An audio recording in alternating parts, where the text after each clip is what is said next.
Buenos días, ¿qué tal, Vicente? Hola Rosa, muy buenos días. Mucho sol, tanto que me está casi dando en la cara directamente. Es que la iluminación es lo que tiene Vicente, Ah, que la llevas donde vas y hay que van los rayitos a acompañarte.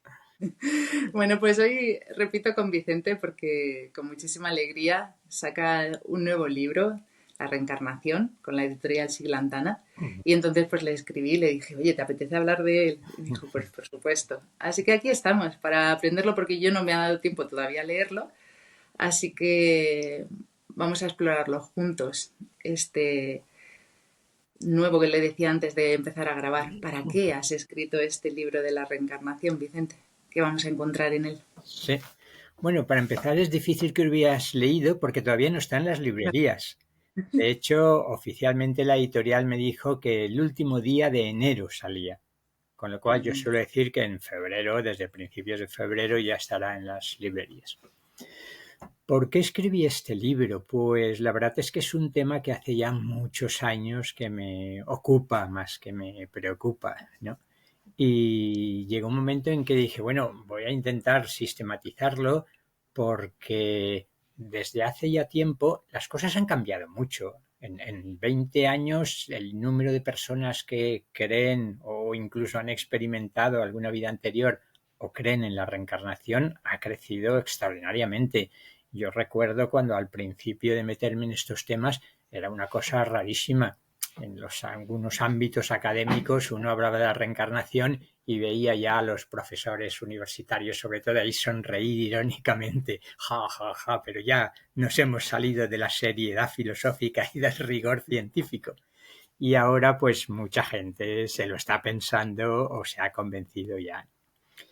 Entonces yo creo que cambia tanto la comprensión de la realidad y de la propia vida cuando uno acepta que ha vivido muchas vidas y que probablemente vivirá muchas más, que se da cuenta de que es como un día en toda una vida. Un día uno no puede encontrar el sentido sin saber lo que ha hecho en los días anteriores. Claro, vas por la calle y de repente ves a alguien enfadado que te da un tortazo y dices, pero ¿este qué hace? Y es que hace 3 días os habíais estado peleando, ¿no? Pues con las vidas anteriores sucede lo mismo. Tenemos un karma, hay unas relaciones kármicas. Normalmente con las personas más importantes de nuestra vida hemos estado ya juntos en vidas anteriores, sobre todo con los padres, con los hijos, con las parejas. Suele ser muy frecuente que ya hemos tenido algunas vidas juntos. Entonces, convencido de que la comprensión de esa ley, digamos, del karma, como dicen en Oriente, y de la reencarnación, ayuda a situar muchas cosas, desde capacidades que parecen congénitas, innatas, y que no siempre se explican por la genética, hasta situaciones graves de nuestra vida, como enfermedades potentes. Cuando uno acepta que puede haber lecturas de nuestras vidas anteriores o experiencia de nuestras vidas anteriores, comprende por qué nos suceden muchas cosas de las que nos suceden. Mm, Entonces, si quieres, comento un poco cuál es la estructura del libro y vamos comentando algunos detalles de aquellos aspectos que te parezcan o nos parezcan más interesantes. sí, por supuesto. Antes te voy a interrumpir porque quiero hacerte una pregunta y que tú hagas una aclaración porque es ignorancia mía, por supuesto, la primera, que soy la que hace la pregunta. Pero bueno, yo mi carta natal es muy kármica. Desde el principio me lo dijeron y dije, y es cierto que ahora voy cambiando ese concepto, pero inicialmente karma para mí, aunque sea solo consecuencias de unos actos que han sido hechos anteriormente, para mí tenía una connotación negativa, pero realmente no es así. O sea, tiene la connotación que tenga de las consecuencias de los actos que hayas hecho, ¿no? Y eso es que me gustaría que lo aclararas porque no sé si este preconcepto erróneo es mío, es así, es mayoritario o no sé. Explícanos tú un poquito más sobre el karma y la reencarnación. Totalmente. Yo creo que es una cuestión muy importante porque formas parte de lo que la mayoría de la gente piensa cuando oye la palabra karma. pues oís la palabra karma, es tu karma y es como si me cayera un peso encima de acciones horribles que he cometido en vidas anteriores. Para nada. El karma tiene un sentido neutro. Como todo el mundo sabe, es la palabra que se utiliza para acción. Entonces, la ley del karma es la ley de acción y reacción, o incluso de causa-efecto, y lo que hace es decir que todo lo que hacemos tiene unas consecuencias. Toda causa produce su efecto. Pero esto se aplica no solo a nivel físico-material, que es como se suele conocer la ley de causalidad, de causa-efecto, sino que dentro de ese esquema general que podríamos llamar de la existencia de un orden cósmico ético, influiría y tendría validez esa ley de causa-efecto a todos los niveles, no solo con lo que hacemos, con nuestras intenciones, los pensamientos, las palabras, todo produciría un efecto en esa conciencia inteligente, amorosa y compasiva que rige la ley del karma. Por tanto, tienes toda la razón. La inmensa mayoría de la gente cree que karma significa que heredo algo negativo. No, uno puede tener en algunos aspectos un mal karma y entonces padece una enfermedad, pues quizás porque en varias vidas anteriores ha estado maltratando a otras personas o ha cometido algunas acciones que irían en contra de una ley universal, el Dharma existente, y por tanto para aprender, porque el sentido de la ley del karma sería aprender para poder evolucionar mejor. Está al servicio de la enseñanza, de la comprensión y del amor. Por tanto, hay karmas negativos, negativos como en astrología, ya que lo mencionabas. Hay planetas negativos, Saturno, Marte, Plutón. No, no. Maléficos, que nunca son maléficos ya. Maléficos, imagínate. Hay, en todo caso, armónicos y suaves e inarmónicos, ¿no? Y demás. Pues aquí lo mismo. Hay karmas pesados, duros, incómodos de llevar, y hay karmas que son una mayoría. Uno encuentra, por ejemplo, a su maestro espiritual en una vida porque hay una relación kármica desde hace muchas vidas con ese maestro, o uno encuentra, no voy a decir el amor de su vida, pero sí amores de su vida porque ha tenido una relación afectiva importante en vidas anteriores con esas personas. Por tanto, eliminamos la noción de que karma significa siempre algo negativo y es los resultados de acciones elegidas libremente, más o menos libremente, en vidas anteriores.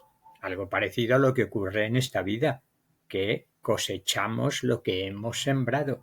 Pues este mismo principio tendría validez aplicado a vidas anteriores. Una aclaración más antes de que pase a esta estructura con respecto a este tema, porque a mí también me surge como, bueno, entonces, claro, como no hay un fin en esta vida, tenemos que ser muy buenos por el miedo a ver qué cosecha luego recogemos. Pero para mí es importante la intención, ¿no? ¿Para qué lo hacemos? ¿Desde dónde lo hacemos? ¿Cómo podemos utilizar estas reencarnaciones o esta oportunidad de este día?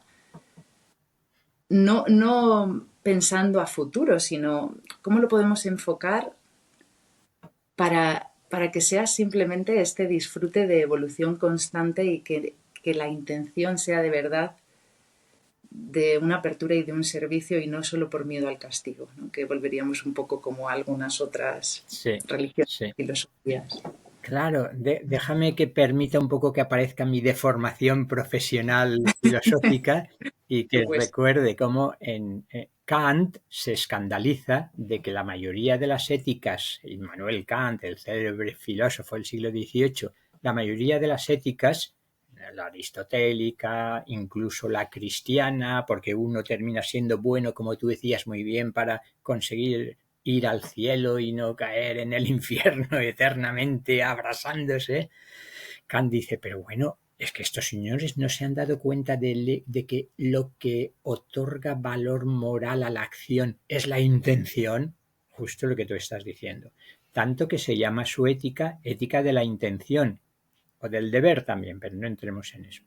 Pero bueno, que la gente sepa que Siddhartha Gautama, el Buda, el iluminado, el despierto, dijo ya también con toda claridad lo mismo. Lo importante del karma, además él aplicándolo al karma, es la intención. Por tanto, la intención es lo que otorga valor moral a la acción. Yo creo que esto es fácil ver. A mí siempre me gustaba poner el ejemplo, si uno sin intención de hacerlo atropella a una persona en la calle, moralmente es muy culpable y muy malo. No. Sin embargo, quien tiene la intención de atropellar a su marido o a su mujer porque no se pueden ver y al final lo evita y solo le hace un rasguño, ¿qué intención moral, qué acto es peor? Indudablemente aquel cuya intención era malévola, malvada, ¿no? Por tanto, la intención es la clave de la acción moral, sí. Muchas gracias. Pues ahora sí, vamos a la estructura del Vamos a la libro. estructura. Yo diría, aunque en realidad consta como dos grandes partes, voy a añadir una primera, que sería más introductoria, que consiste en explicar primero tres visiones históricas, filosóficas o religiosas de lo que ocurre después de la muerte. Muy brevemente, solo las enuncio y luego ya profundizamos, si quieres, en algunas. La concepción materialista, que también ha existido siempre, que después de la muerte se acaba todo, punto, porque somos solo un ser biológico, producto de la evolución, se acabó toda individualidad. No hay nada que sobreviva en nosotros, excepto cuando algún gracioso dice, sí, como la energía ni se crea ni se destruye, nuestros átomos siguen existiendo. Bueno, por favor, no se trata de eso. El anhelo de inmortalidad no consiste en saber que nuestras moléculas y nuestras partículas elementales siguen existiendo. La segunda sería el segundo bloque, llamémoslo semítico occidental. Centrémonos en el cristianismo. Aquí es interesante distinguir dos. Una, inmortalidad del alma sola, y otra, por mucho que choque hoy a la mayoría de nosotros, la idea de la resurrección. El cristianismo en muy buena medida se ha aferrado a la idea de que no solo el alma es inmortal, sino que el cuerpo resucita, porque la única realidad humana plena es la unión de alma y cuerpo. No es cuestión de entrar ahora en eso, nos resulta difícil pensar que nuestro cuerpo decrépito y comido por el cáncer, por ejemplo, va a resucitar de algún modo, pero sí que podríamos preguntarnos si la resurrección significa más bien un estado de conciencia y en todo caso en un cuerpo de luz, en un cuerpo glorioso que decía ya San Pablo y no en un cuerpo físico denso. Tercer gran grupo, las religiones índicas, digamos, u orientales en general. Hinduismo, budismo y jainismo se llevan la palma, porque han sido los defensores históricamente más regulares, más constantes en su creencia en la reencarnación. Y ahí me gusta distinguir un cuarto bloque, que es lo que llamo enseñanzas esotéricas contemporáneas. Y el término esotérico cada vez me cuesta más pronunciarlo por el mal uso que se ha hecho, pero bueno, sigamos denominándolo así. Luego ya en la estructura, como tienen importancia, le dedico un poco más. Por tanto, explicar que no hay una única visión de la reencarnación, incluso en las que he llamado índicas, porque nacen en la India, aunque luego el budismo se vaya a todo el sudeste asiático y a China, Japón, el Tíbet. En el budismo no hay alma, no hay Atman, o al menos eso es lo que generalmente se dice. Tampoco entremos en eso porque es un problemón, esa paradoja, esa ambigüedad constitutiva en el budismo. Pero de momento, para el budismo no hay Atman, no hay alma, no hay un sujeto que siga siendo el mismo siempre a través de los cambios. Por decirlo muy brevemente, lo que reencarna es el karma, se dice a veces.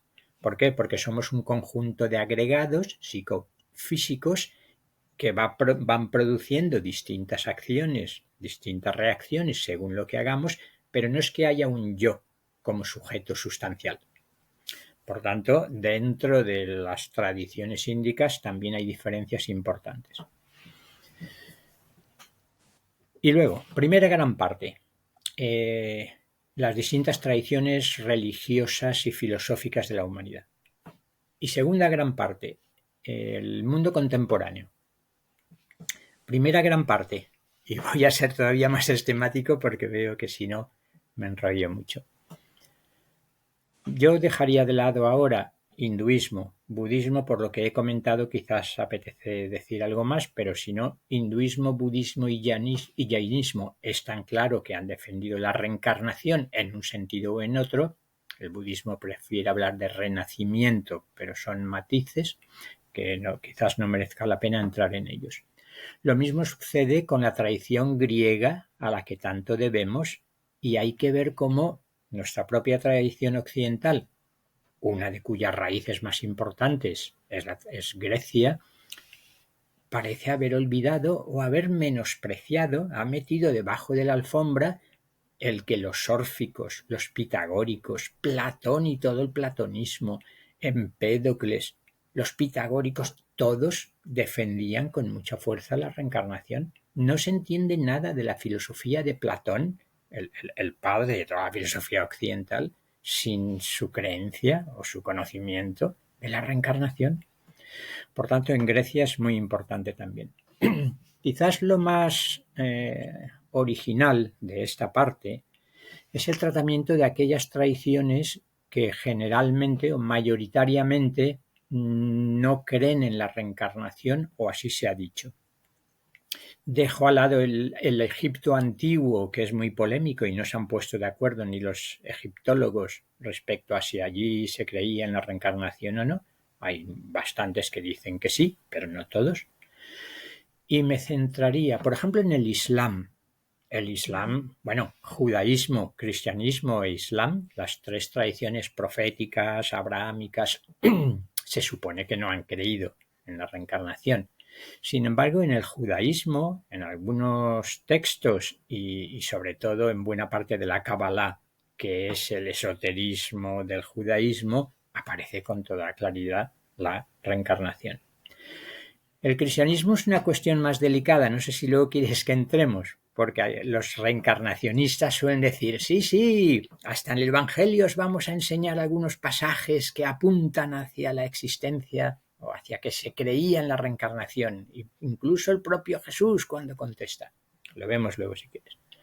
En el Islam todavía más, en el Islam reencarnación es cierto, yo diría, mayoritariamente ni en el cristianismo ni en el Islam ha sido nunca una creencia dominante. El cristianismo la criticó con mucha fuerza, sobre todo a partir del siglo IV, y lo que estamos preguntando no sé si antes existía, pero por lo que sabemos todos, el cristianismo no ha hablado de reencarnación en serio casi nunca. Y en el Islam sucede lo mismo. Sin embargo, hay casos curiosos como el de los drusos y como el de, un grupo relativamente importante contemporáneo de finales del XIX, principios del XX, en el que en sus enseñanzas se integra claramente la reencarnación. Fin de esta primera parte, de momento. Segunda parte, mundo contemporáneo. ¿Qué entiendo por eso? Pues los últimos 150 años más o menos. Hombre, ahora que pienso, 150 exactos si contamos 1875, que es cuando Elena Petrovna Blavatsky, la fundadora de la Sociedad Teosófica, crea la Sociedad Teosófica junto con Henry Steele Olcott, y estamos en el 2025, pues 150 años justos. Por tanto, mundo contemporáneo desde finales del XIX, todo el siglo XX y lo que llevamos de siglo XXI.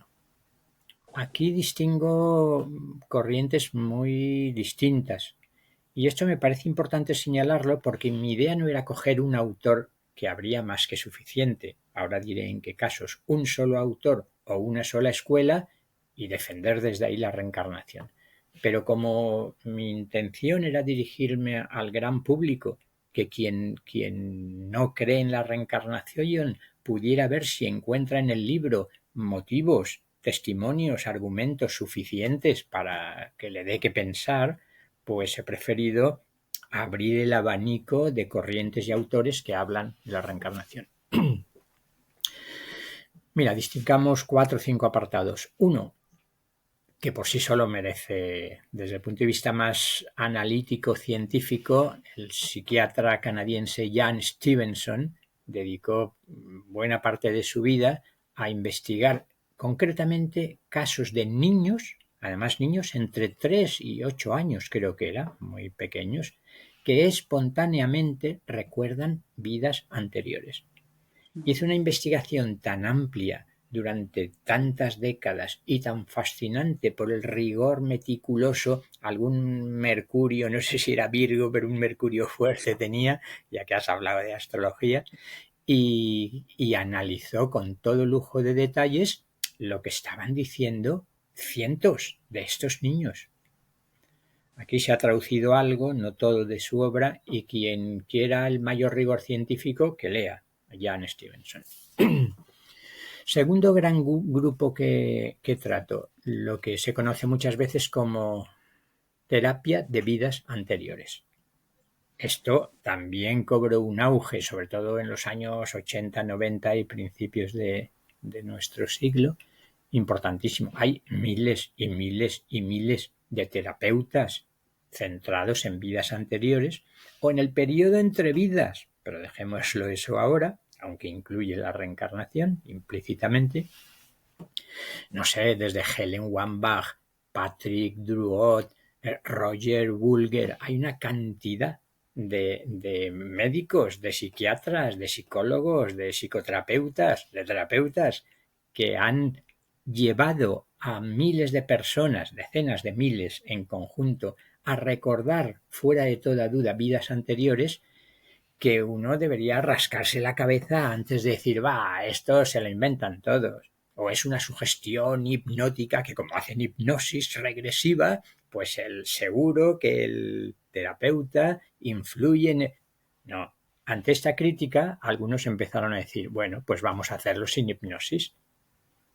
Y muchos de ellos, como Patrick Druot, como Roger Woolger y tantos otros, empezaron a hacer regresiones a vidas anteriores a los pacientes, pero sin utilizar la hipnosis, entrando en un estado de meditación profunda, y los resultados, aunque no tan potentes y generales como con la hipnosis, sucedían prácticamente igual.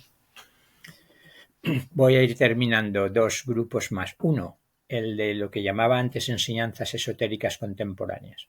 Aquí elijo tres autores que cada uno por sí solo, yo creo, es un pilar tan importante de la reencarnación en el mundo contemporáneo que es fascinante.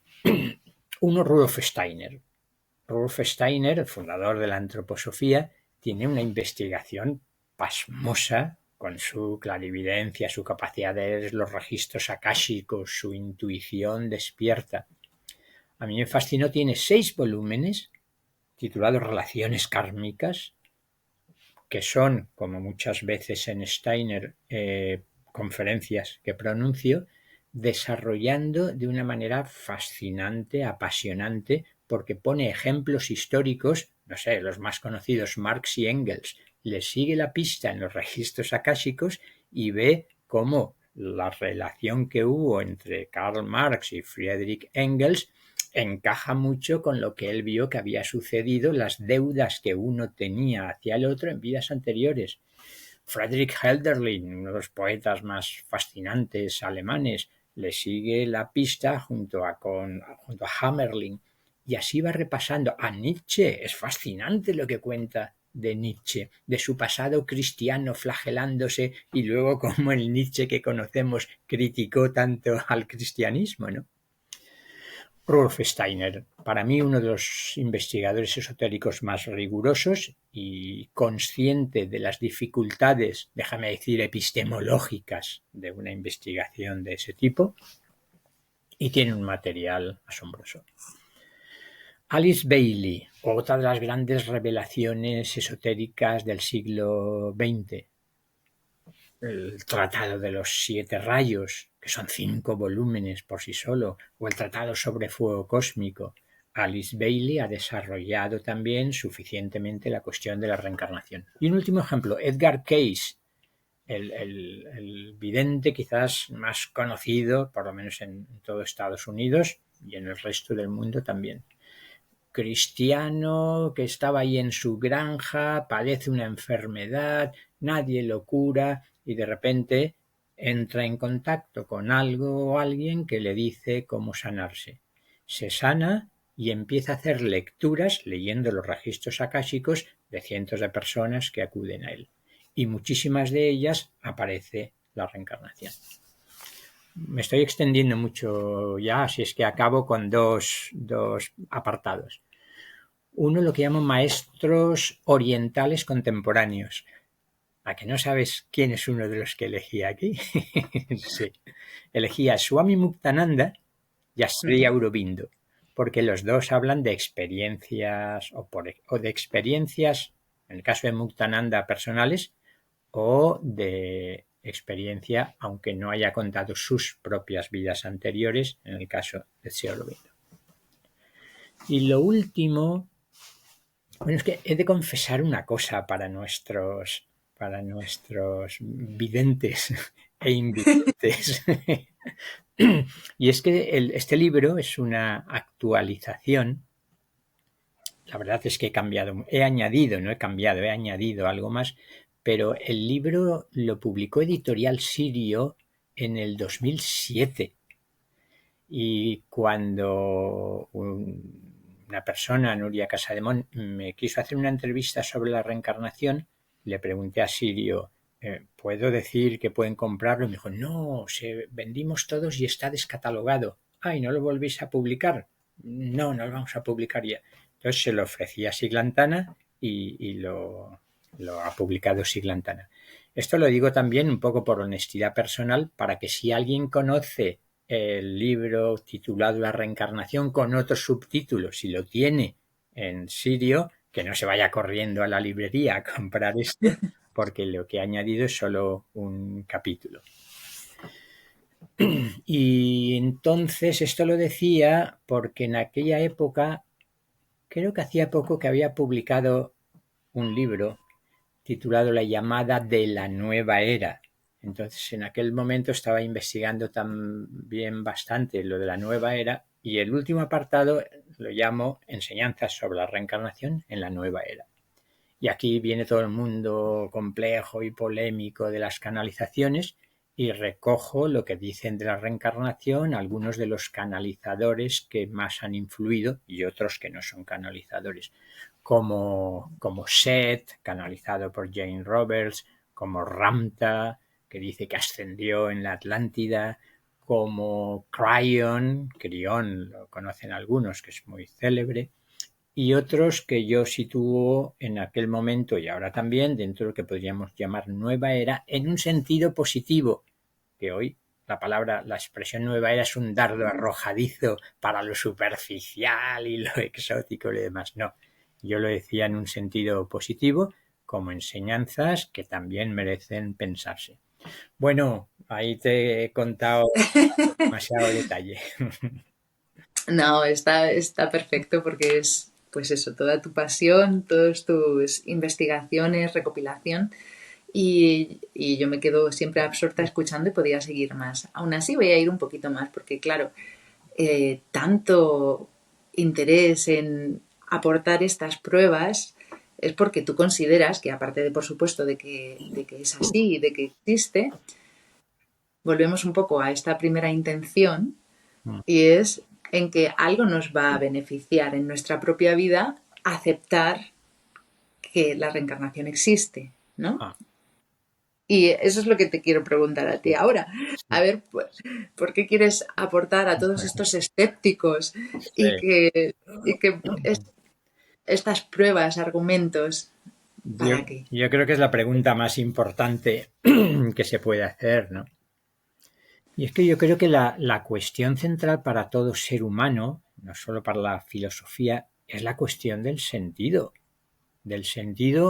de, de nuestra vida personal, el sentido de mi vida y de esta vida.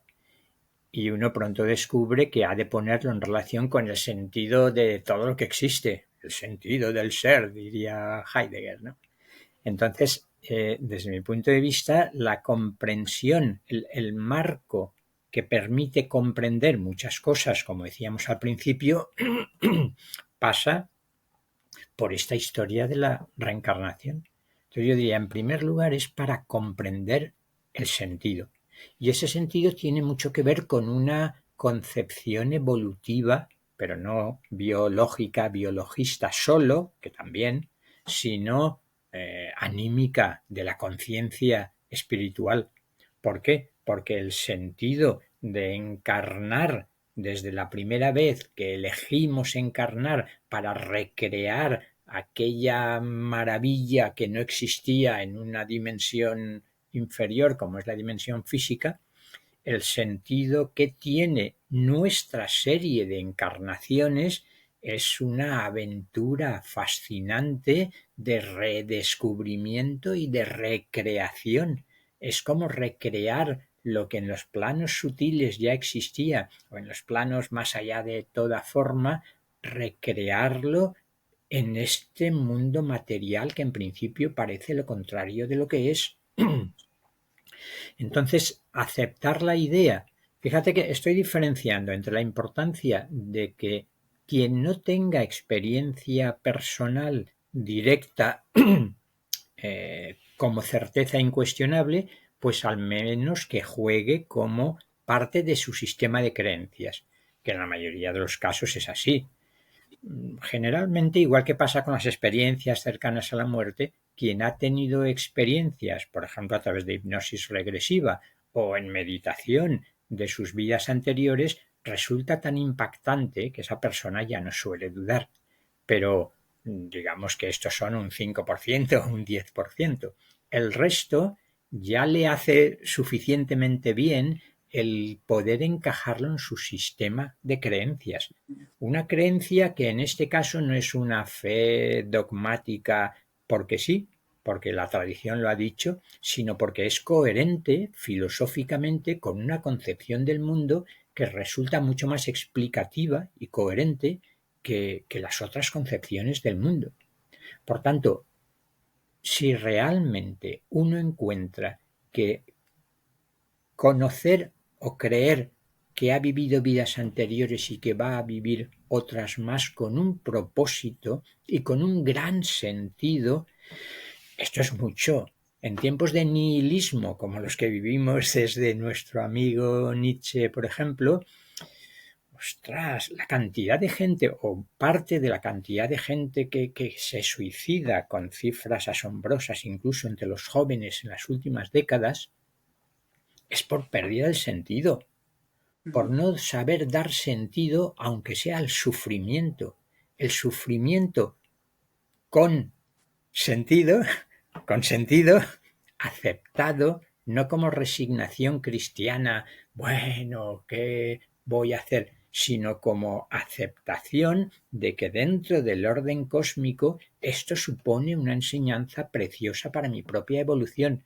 Sé que esto es muy difícil para quien no está ya dentro de esa concepción, pero bueno, puede abrir una puerta a decir absolutamente todo lo que nos sucede, lo que ocurre tiene un sentido y va a colaborar en nuestra evolución. Mi apuesta es tan firme que incluso las cosas más difíciles, como puede ser una enfermedad grave, larga, un cáncer corrosivo con sufrimiento, supone una transmutación alquímica tan fuerte de nuestras emociones y de nuestras energías que hasta eso, puesto en el contexto de nuestras múltiples vidas, cobra un sentido. Por tanto, en pocas palabras, ofrece un sentido a cada una de las cosas que nos ocurren en esta vida. Y además no sólo como un destino impuesto por no se sabe qué Dios remoto y trascendente, sino que he sido el creador de mi vida en todos sus detalles y lo sigo siendo. Entonces me pregunto qué quiero hacer con mi vida y luego con mis vidas como pregunta fundamental para pasar por la existencia de una manera no tan superficial como solemos hacer, ¿no? Totalmente de acuerdo. Me toca mucho, especialmente lo de los suicidios y más en adolescentes, que yo eso lo he vivido en mis carnes, Ah, el incremento brutal de la producción de intentos de autólisis y también la consecución, ¿no? sí. Y de hecho, hace ya tiempo grabé también un podcast retomando a Víctor Frank y El hombre en busca de sentido, y Ah, invitando también ah, a Silvia Melero, que trabaja con adolescentes en este tema, porque estoy totalmente de acuerdo. O sea, no solo en adolescentes, creo que hemos perdido un poco el sentido todos, pero claro. es cierto que ellos, que están buscando un poco su lugar en la sociedad, están todavía más perdidos. Sí. Y me quedo con cada una de tus palabras, con ese dar sentido y la oportunidad a cada circunstancia. Y algo que yo para mí también me hizo cambiar hace pocos años, por cierto, en una terapia de karma, era las experiencias, ¿no? Porque claro, yo también en mi concepción pobre parece que todos queremos tener una vida satisfactoria, exitosa, exenta de bajadas, que todo sea calmado, ¿no? Casi como en encefalograma plano, ¿no?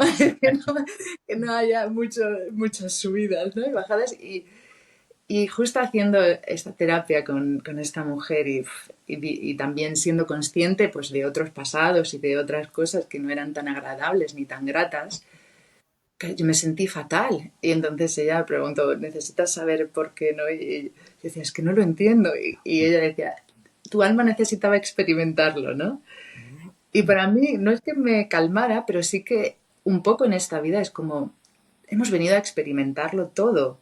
O sea, hay veces que no digo todo, todo, cada uno que elija el rango, ¿no? Y yo hay cosas que con mi intención y con mi conciencia no quiero experimentar en esta vida, pero a la vez es cierto que no sé, ahora tú lo pones en orden, ¿no? Pero tanto juicio, tanta clasificación en lo que es negativo, lo que es positivo, lo que tenemos que buscar, lo que tenemos que rechazar, lo que es bueno o malo, creo que eso nos empobrece mucho en esta apertura a este sufrimiento, a esta alegría, a estas experiencias que la vida a cada uno nos ofrece, ¿no?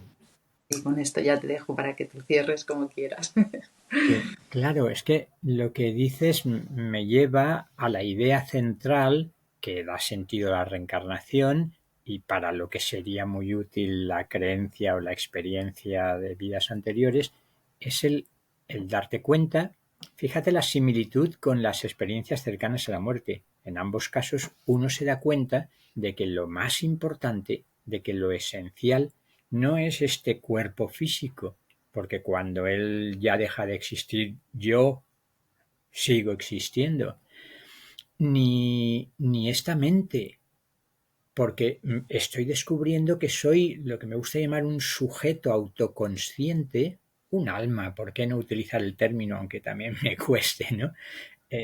Independiente de mi cuerpo, incluso de mi mente. Es decir, descubrir que no soy solo mi ego y el conjunto de mi personalidad. Esto pasa de ser la totalidad de mi realidad a ser un preciosísimo instrumento, un vehículo a través del cual me estoy expresando aquí. Por tanto, lo que nos sucede, esta visión da lugar a una especie de lo que en Oriente llama desapego, desasimiento, decían nuestros místicos, porque los altibajos emocionales son importantísimos, pero ya no es lo fundamental. Y desapegarme quiere decir que descubro una identidad más profunda, llámale identidad anímica si quieres, que se sabe ser diferente de todo ese oleaje emocional, mental y físico.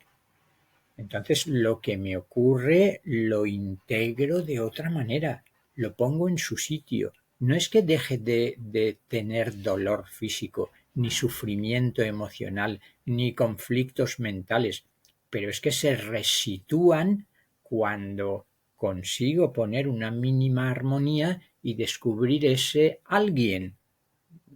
Y subrayo el alguien, no solo algo que hay detrás de todo eso. Por tanto, yo terminaría con eso. La importancia es, para mí, yo diría que es quizás el paso fundamental, descubrir el quién soy yo, el conócete a ti mismo, desemboca en esta concepción, en eso, en descubrir que soy un sujeto autoconsciente, libre, independiente, pleno, que en cuanto se pierde y se identifica con estos instrumentos que tenemos para expresarnos aquí, el mareo y el vértigo es impresionante. Por tanto, descubramos una vez más, fíjate, desde el oráculo de Delfos, conócete a ti mismo. O hasta Ramana Maharshi, who am I, ¿quién soy yo? ¿No? Pues ¿quién soy yo? La respuesta es soy un alma eterna, un fractal del absoluto, y no sé si atreverme a decir, y al mismo tiempo el propio absoluto en mi identidad última, pero eso nos llevaría a otra historia de la no dualidad y cómo entenderlo. Pues con esto terminamos y ahí ya simplemente hago ese apunte que para poder tener esa distancia de poder observar a ese algo y a ese alguien, pues hacer la meditación, otras herramientas que cada uno pueda sostenerse cuando estemos en ese ojo del huracán y que en vez de caernos en la montaña rusa e ir ahí pegando gritos, pues que podamos de alguna forma el poder tener cierta neutralidad gracias a esta distancia o a estas herramientas. Así que tú como experto de meditación también, pues a por ello y luego por tantísimas otras, cada uno que escoja la que quiera, ¿no? Pero es verdad que está comprobado. Estás invitada al próximo retiro de meditación que celebramos en la Hospedería del Silencio en Cáceres. Así es que... Lo conozco muy bien en Los Ahar de la Vera, que yo he vivido en Quijo. ¡Qué bueno! ¡Qué bueno! Así que muchísimas gracias. Pues sí, sería un placer, la verdad. Gracias. Pues un placer, Vicente, siempre. Lo mismo digo. Gracias por compartir estos momentos, Rosa. Y nada, pues que disfrutaremos con la reencarnación y los que vienen, que ya nos veremos otra vez. Un besito para todos. Hasta luego. Chao. Uy.